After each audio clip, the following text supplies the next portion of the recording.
तो कैसे हैं आप लोग। आज इस वीडियो में हम मुख्य रूप से कुषाण वंश और उसके सबसे प्रतापी शासक कनिष्क के बारे में जानेंगे, लेकिन उससे पहले हम क्विक रिवीजन कर लेते हैं ताकि इससे पहले का इतिहास हमें फिर से याद हो सके। तो सबसे पहले हम लोगों ने हड़प्पा सभ्यता के बारे में पढ़ा, जिसका कार्यकाल 2500 बीसी से लेकर के 1750 बीसी है एनसीईआरटी के अनुसार। उसके बाद वैदिक सभ्यता का आगमन हुआ, जिसे हम लोगों ने दो भागों में बांटा। पहला ऋग वैदिक सभ्यता 1500 बीसी से लेकर के 1000 बीसी, दूसरा उत्तर वैदिक सभ्यता 1000 बीसी से लेकर के 600 बीसी। उसके बाद बौद्ध धर्म जैन धर्म का आगमन हुआ और उसका विकास हुआ, और साथ ही साथ महाजनपद काल भी इसी समय प्रारंभ हुआ। महाजनपद के बाद हम लोगों ने हर्यक वंश, शिशुनाग वंश, नंद वंश के बारे में पढ़ा।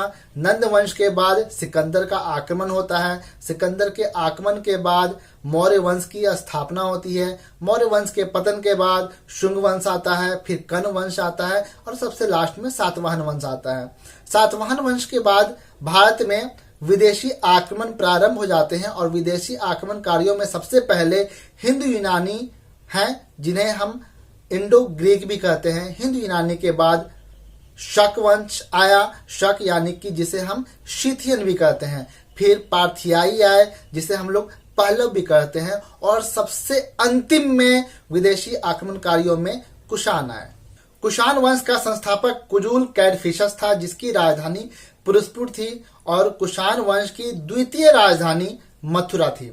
ध्यान रखिएगा, कुषाण वंश का जो सबसे प्रतापी शासक हुआ उसका नाम कनिष्क था, जो 78 एडी में गद्दी पर बैठा और शक संवत चलाया, जिसे वर्तमान में भारत सरकार के द्वारा अपना लिया गया है। इसके साथ ही चौथी बौद्ध संगति जो कुंडल वन में हुई थी, वो कनिष्क के शासनकाल में ही हुई थी, और इसी बौद्ध संगति में बौद्ध धर्म हीनयान और महायान दो भागों में बट गया, और कनिष्क जो है महायान का समर्थक था। इसके अलावा अगर देखा जाए तो कनिष्क के प्रमुख दरबारी में अगर देखा जाए तो चरक थे, जिन्होंने चरक संहिता की रचना की।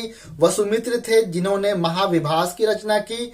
अश्वघोष थे, जिन्होंने बुद्ध चरित्र की रचना की, और नागार्जुन थे, जिन्होंने माध्यमिक सूत्र की रचना की। ध्यान रखिएगा, कनिष्क को बौद्ध धर्म के महान संरक्षक होने की वजह से द्वितीय अशोक भी कहते हैं। गांधार शैली और मथुरा शैली का विकास जो है कनिष्क के शासनकाल में ही हुआ था। और सबसे बड़ी बात यह है कि रेशम मार्ग पर सर्वाधिक नियंत्रण रखने वाले शासकों में अगर बात की जाए तो कनिष्क का नाम सबसे उल्लेखनीय है। और वंश की अगर बात की जाए तो कुषाण जो है उन्होंने रेशम मार्ग पर सबसे ज्यादा नियंत्रण स्थापित किया, और रेशम की खोज सबसे पहले चीन में हुई थी। तो ध्यान रखिएगा, अगर एग्जाम में पूछे कि रेशम की खोज सबसे पहले कहाँ हुई थी तो चीन में हुई थी, लेकिन अगर पूछे कि रेशम मार्ग पर सबसे ज्यादा अच्छे तरीके से नियंत्रण स्थापित किस वंश ने किया था, तो आंसर होगा कुषाण वंश। इसके अलावा कुछ क्विक फैक्ट्स हैं जो एग्जाम में पूछे जाते हैं, जैसे भारत का आइंस्टीन किसे कहते हैं, तो भारत का आइंस्टीन नागार्जुन को कहते हैं। भारत का न्यूटन किसे कहते हैं, तो भारत का न्यूटन ब्रह्मगुप्त को कहते हैं। तो ये सब चीजें जो है एग्जाम में पूछी जाती हैं एंशिएंट हिस्ट्री से, तो आप इसे भी याद कर सकते हैं ताकि आपको एग्जाम में हेल्प मिल सके। तो आई होप कि आपको ये वीडियो पसंद आया होगा, इन्फॉर्मेटिव लगा होगा। अगर वीडियो पसंद आया तो प्लीज वीडियो को लाइक करें, शेयर करें, सब्सक्राइब करें मेरे चैनल को। Thank you so much.